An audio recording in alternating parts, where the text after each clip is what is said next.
வள்ளுவ பெருமகனார் இது என்ன சொல்றாரு? மணி நீரும் மண்ணும் மலையும் அணிலர் காடும் உடையது அறைங்கிறார்.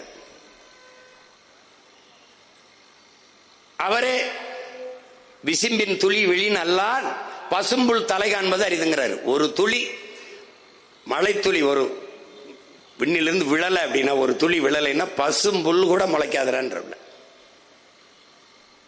அப்ப என்ன நீங்க புரிஞ்சுக்கணும், அந்த நீரின் அருமையை நீரின்றி அமையாது உலகன்னு பண்ணது அவர் தான். ஆனா நீ என்ன புரிஞ்சுக்கணும், காடின்றி அமையாது நீர் என்பதை நீ புரிஞ்சுக்கணும். அதான் ரொம்ப முக்கியம்.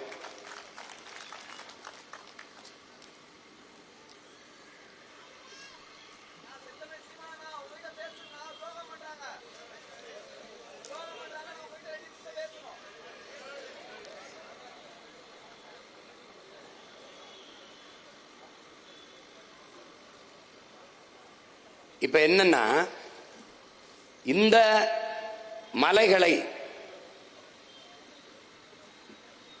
வெடி வச்சு தகர்த்து பாரு, தகர்த்து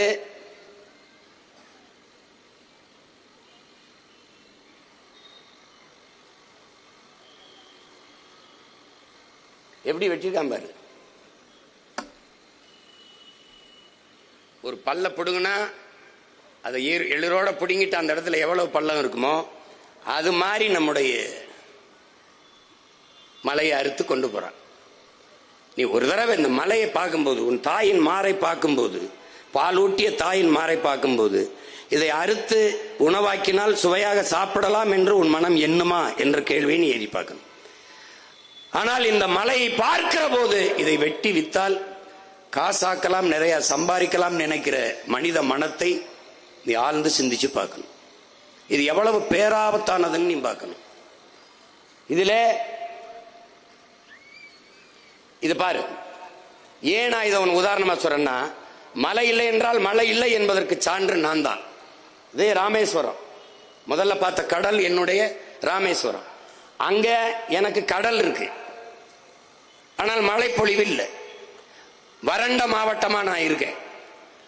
மதுரையில கடல் இல்லை, ஆனால் தேனி கம்பம் குமிழியில வளமையா இருக்கு, செழிப்பா இருக்கு அந்த நீளம். காரணம் என்ன? எங்களுக்கு கடல் இருக்கு, மலை இல்லை. அவனுக்கு கடல் இல்லை, மலை இருக்குது, மேற்கு தொடர்ச்சி மலை இருக்குது. என்னிடத்தில் நீராவியாகி மேலே வருகிற அந்த மேகத்தை மேற்கு தொடர்ச்சி மலை தடுத்து நிறுத்தி அவனுக்கு மலையை பொழிந்து விடுகிறது. அவன் வளமாக இருக்கிறான், நான் வறண்டு இருக்கிறேன். இதனால் தான் மழை இல்லை என்றால் மழை இல்லை, சான்று நானே இருக்கேன். விளங்குதா? இப்ப பாரு, இந்த மாதிரி ஆயிரும் நிலம். மழை இல்லாத நிலம் பாலைவனமாகிவிடும் என்பதை நீங்க தெரிஞ்சுக்கணும். அது கூட தெரியாத ஆட்கள்கிட்ட நம்முடைய அதிகாரத்தை நீங்க ஒப்படைச்சிட்டீங்க. இந்த அறிவியல் உயிரியல் உண்மையை கூட உணராத கூட்டத்துக்கிட்ட நாம வாசமா சிக்கிக்கிட்டோம்.